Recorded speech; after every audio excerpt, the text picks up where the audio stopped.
Que alegria, irmãos, poder participar desse desafio que o pastor Rodrigo lançou à igreja, que os irmãos estão levando, aí espero, bastante a sério, que é a leitura de toda a Bíblia em 2 anos.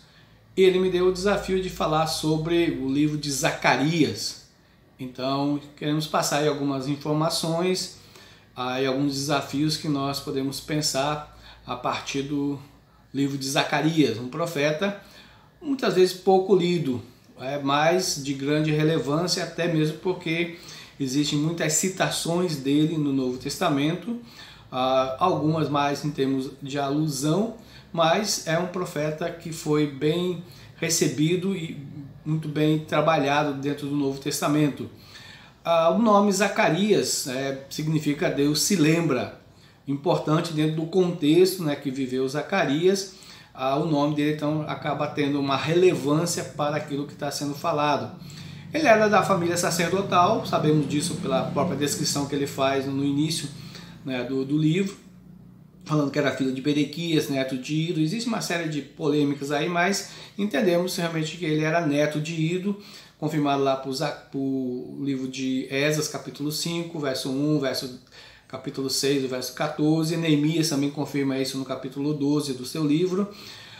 Como qualquer livro bíblico, Zacarias, como livro, sofre uma série de ataques quanto à sua unidade e quanto à sua autoria, principalmente com relação aos capítulos 9 a 14 do seu livro. Mas podemos ter a certeza de que foi Zacarias quem escreveu todo o livro, num período provavelmente de 2 anos. Tudo isso tem.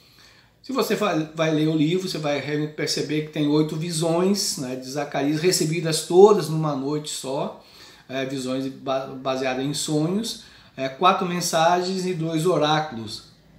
E Zacarias então dá ao povo para o qual ele está pregando, ensinando, falando, e nesse sentido então o nome dele acaba sendo realmente importante, porque diz: Deus se lembra de você, Deus se lembra da aliança, Deus se lembra dos pecados dos seus pais, das transgressões. Por isso são palavras nesse sentido agora mais de encorajamento no momento em que o povo passava por desânimo, por incredulidade. O versículo mais conhecido está no capítulo 9, verso 9. Então, quando você ler, você vai lembrar bem dele.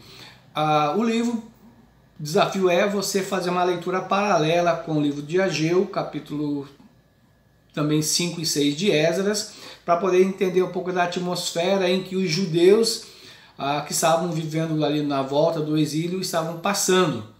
3 divisões, podemos entender bastante básicas dentro do livro, de 1 a 6 do capítulo 1 é o retorno para Deus, de 1:7 até o capítulo 8, no finalzinho dele é a restauração futura, e capítulos 9 a 14 o rei Messias virá.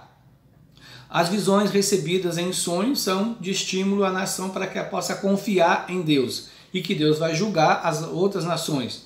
Quando isso vai acontecer, o profeta diz quando o rei Messias, o renovo, o Senhor Jesus voltar. Entendemos isso na segunda vinda dele. Um destaque que podemos ver é o fato de Josué, no capítulo 8, na visão 8, ele recebe lá o fato de ser coroado como sumo sacerdote. Então isso aponta para o Senhor Jesus Cristo como rei e sacerdote, além da identificação dos nomes Jesus e Josué ser bastante relevante.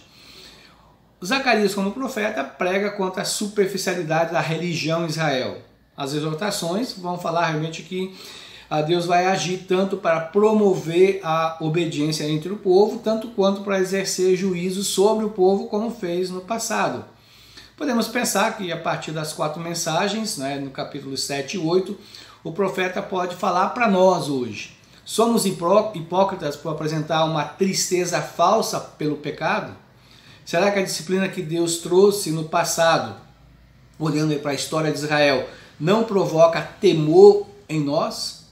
As promessas de Deus são futuras, mas será que elas não despertam os nossos corações para vivermos uma vida piedosa e consagrada? Então você deve pensar que nos capítulos 9 a 14 são palavras para descrever o futuro de Israel com a vinda do Messias. Mesmo que ao longo da sua existência a nação de Israel fosse rebelde e, infelizmente, na presença do próprio Messias, que os evangelhos narram, ela continuou rebelde, porque rejeitou Jesus e a sua oferta do reino. Então, podemos entender pelo profeta que Deus não vai quebrar as suas alianças, a sua promessa à nação de Israel. Um dia o reino virá e será implantado. Quando isso vai acontecer? Quando Jesus vier como rei na sua segunda volta, na sua segunda vinda. Vai dar como um rei, guerreiro, conquistador, e vai realmente encontrar agora um povo convertido, um remanescente fiel. Então, enfim, governarão junto todas as nações. De Zacarias para nós nos dias de hoje, a certeza que temos é de que Jesus vem nos buscar e as promessas de Deus se cumprirão. Devem motivar você como crente a edificar a igreja, seja evangelizando, aconselhando outros irmãos, contribuindo para missões, prestar um culto de forma piedosa, viver em santidade. Esses são os desafios que nós podemos pensar em Zacarias. Deus abençoe a leitura e o conhecimento desse profeta tão relevante para nós nos dias de hoje.